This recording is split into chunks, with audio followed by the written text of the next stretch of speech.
Hello, so I am Mashe Small, better known as the Soul Coach. I am 21 years old.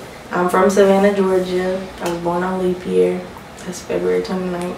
I'm only like 5.5 years old.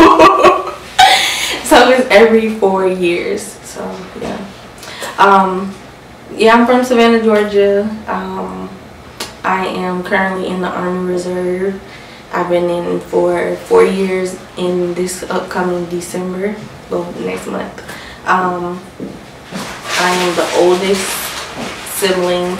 Well, I'm the oldest out of all of my siblings. I only have 4 sisters. And yeah. Alright, so Peace of Mind L.L.C is my business. Peace of Mind was something, well, a name that I came up with like during a time when I was really depressed.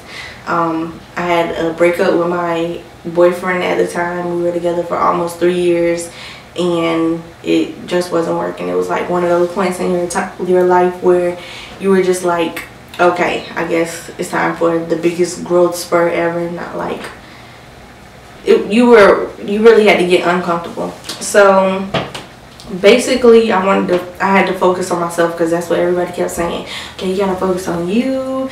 You need to basically find out what you want to do in life and like stop using him as a crutch. So I started reading growth and spiritual books.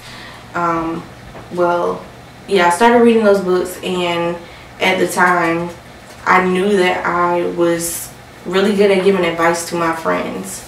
And like with the books, they were telling me to write down all of my experiences and stuff that I wanted to do with my life. So I started doing that.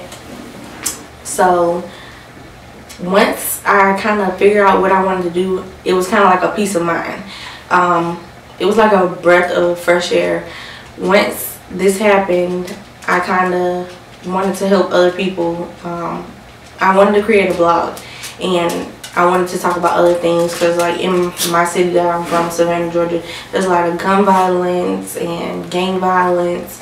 So I wanted to talk about those things on there, but I kind of didn't know how to get into it. So I started just talking about myself on my blog. I made my blog myself from scratch, and it was just an outlet for me, just so that I can get over the breakup, along with going into giving other people advice as well. So once that happened, I kind of took a big turn, because I found out about life coaching and I really didn't know how I was going to get into it. So I started researching on Instagram, Google, different life coach schools, and I ran into my mentor on Instagram. So, well, she wasn't my mentor at the time. When I got in contact with her, because she was having openings for internships, and I ended up getting the internship, and that's what kind of pushed me more to do life coaching. So once I got my life coach certificate, well, my certification, I ended up choosing what I wanted to specialize in. So I specialize in branding, motivational coaching, well, brand coaching, motivational coaching, and how I forget this, finance coaching. Oh, I'm a fool. Okay, so brand coaching, financial coaching, and motivational coaching. So I haven't had any of my clients here in Maryland where I stay at. All of my clients have been over the United States. So I've had about 5 clients so far, and I have a person who I mentor as well. So that's about it. So my drive comes from like my struggle and seeing the struggle that my family went through. I wasn't poor, but at the same time I was like in between. Like things happen and you're like, okay, well, you know this isn't right, and you know that isn't right, and it's not like what everybody else, like your friends, are used to going through. So with that being said, I just kind of meditated and noticed, okay, well, this is something that has to fuel me. I can't get depressed, because I was depressed at one time in my life. Well, as an adult, when I was younger, I was going through a stage where I battled with thinking that I wanted to commit suicide on different levels.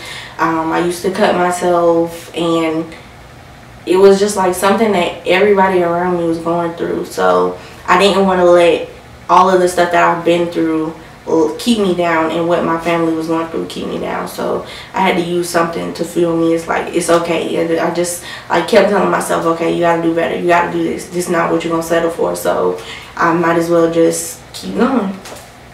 I would have to say that the best aspect of starting my business is seeing the growth through other people, because my first client was my best friend. Well, she's my best friend now. We met on Instagram because I commented on her picture. She was like promoting her natural hair, and I was like, I commented on it, and I was like, brand yourself. And then we were like commenting back and forth, like, she was like, how do I do this and stuff. I was like, DM me.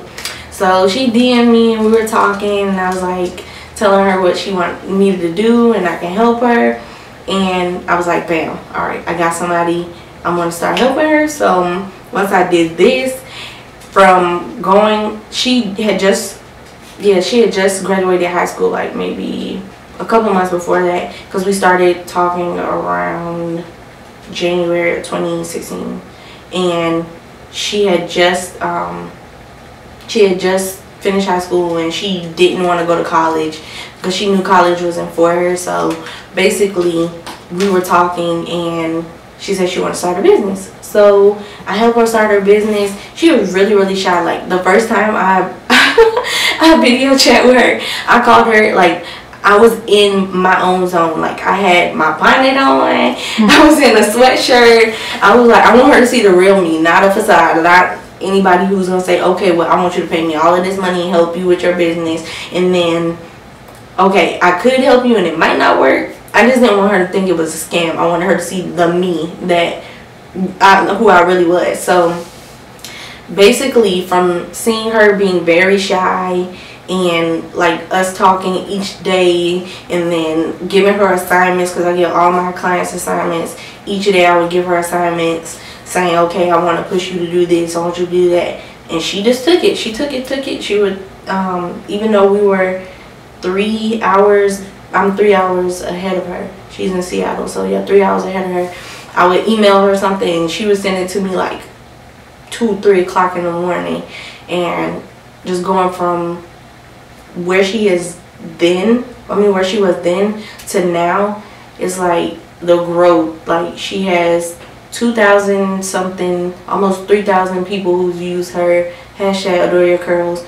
She is about to have her kits featured in the first ever Life Coach magazine by my mentor. She stepped out of her element with networking with other people, like partnered up with collaborations and stuff. It is like, I helped somebody all the way from Seattle, like, oh my god, I don't feel like crying. Like, I did that